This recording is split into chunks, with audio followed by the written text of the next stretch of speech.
اول حدیث یو دا دی چا چې درې ځله قل هو الله احد سورت اولس الله د ده په عملنامه کې حکما انعاما د قرآن شریف د ختم ثواب لیکي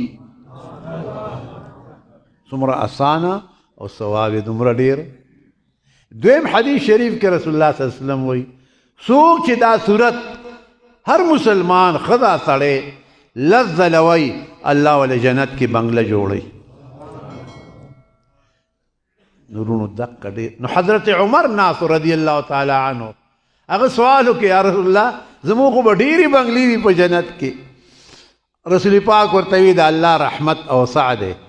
جنت هر رس کلاویږي ښه جنت کلاویږي د پاکستان نه دی چې تنګېږي دا کلاویږي. ته وایه ستا خو د 1 کروڑ 2 کروڑه بنګلې خو یي که نه بیا به هم جنت خالی خانه دا ټول امت چې ورشي بیا به هم جنت خالی د ګرځه پکې مړه دومره د خدای دنیا ده.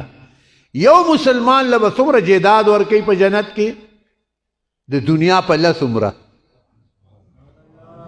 د دې دنیا په لس عمره. ای رښتیا تاسو به هلته ماړه شئ که نه دلته خو وږي یئ ښه دلته خو ما ته ټول وږي ښکارېږئ او هلته به ماړه شئ خو خدای م زر بوځه الله دې موږ هلته یو ځای کړي وی دنیا دا رستو سړی څه باران دی څه خټې دي چکړې دي غوبل دی. الله دې زموږ آخره خاتمه په ایمان کړي. خدای دې زموږ محبت د طالبانو علماو سره د دې قاریانو سره د دیندارو سره زموږ محبت همیشه وساتي او الله دې موږ تاسو نه رضا شي. نو په لس ځله جنت کې بنګله جوړوي دله. او دریم حدیث شریف کې راځي څوک چې دا صورت د ورځې سل ځله وایي الله به ورته د 500 کالو ګناهونه معاف کړي.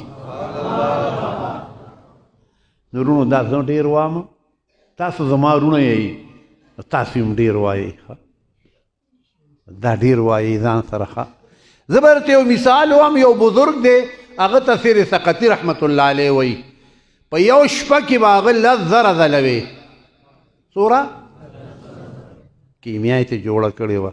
نو ستا خوله کې څه ګونګړي خو نه دي خو وایې که نه چې په لاره ځې وایه ټانګه کې ناستې موټر کې ناستې وایې ځان سره که نه. خدای دې ټولو له توفیق ورکړي. ښه تی ازمیخ وکړه یو 40 ورځې کوشش وکړه قضا کوی ما وایې چې هر څومره د مقدار مقرر کوله ته په خپله په خوند باندې پوه شي. ښه دې کې یو خوند دی یو لذت دی یقین وساته خو په هغه لذت دی خدای تاسو پوه کړي. نو بیا به پوه شي خو لغون ته ځکه مونږ خو ډېر د ګناهونو هسې بوجۍ یو نو لږ اثر په مزه کوي. ښه نو تاسو به لږ یو څو ورځې وروسته پوهېږئ ځکه دا خو هر یو شی چې ګنده شي ویندې به یې صفا کې.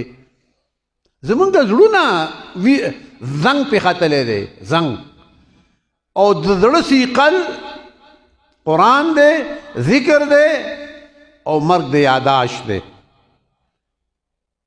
هر څیز دپاره چوساري که نه چوسار معنی اوسپنې چوساري لرګي چوساري زنګ ته لرې کوي.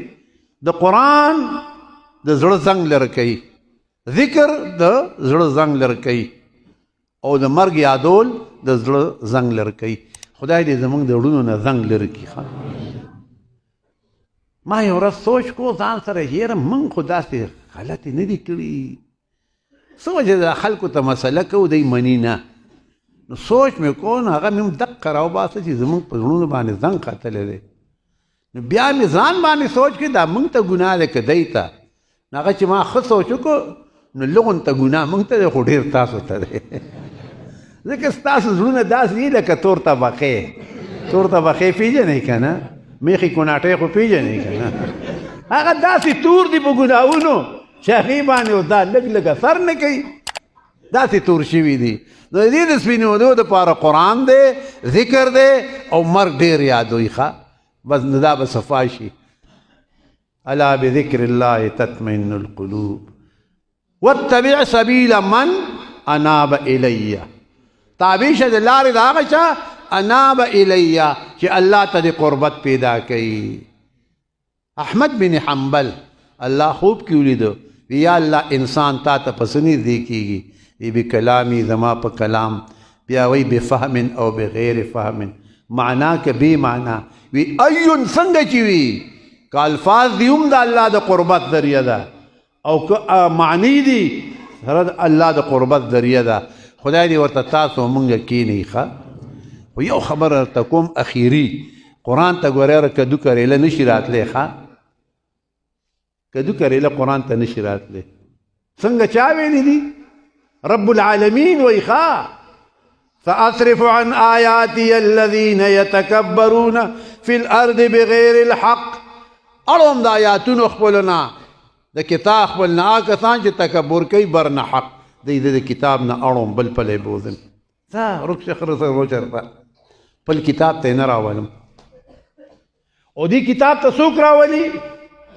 ثم اورثنا الكتاب الذين اصطفينا من عبادنا په میراث سره ورک ما کتاب هغه کسانو ته چې ما غوره کړي دي د بندګانو خپلونه غوره خلق دی کتاب ته راولي ښه او خراب خلق ته نه اړوي بلې غاړې ته خدای دې تاسو غوره ساتي ستاسو الواد دې الله غوره ساتي تاسو دې الله غوره ساتي موږ دې الله دې قرآن ته کښېنئ او الله ما دله د قل هو الله احد اجازه خپله زه ډېر وایم تاسو ته وایم خوند به دله درکړي خو وایئ ښه الله دې توفیق راکړي زه د یسې د لارې نه اغوا کړم ښه زه په بله غاړه تلم خو دی وی داسې راوستلم زه راغلی دی سره به یو خبرې کوم تا سره دوه خبرې وشوې زموږ خپله هلته پروګرام شروع دی زموږ خپله جلسه شروع ده خو دا هلته مې واده کړی دی وی تاسو موږ سره واده کړی ما دی د املوکو طول کې تاسو هم رالئ راځئ دا د املوکو طول کې رالئ نورونو یو مې تاسو ته قل هو الله احد وی ښه دا وایي دا سره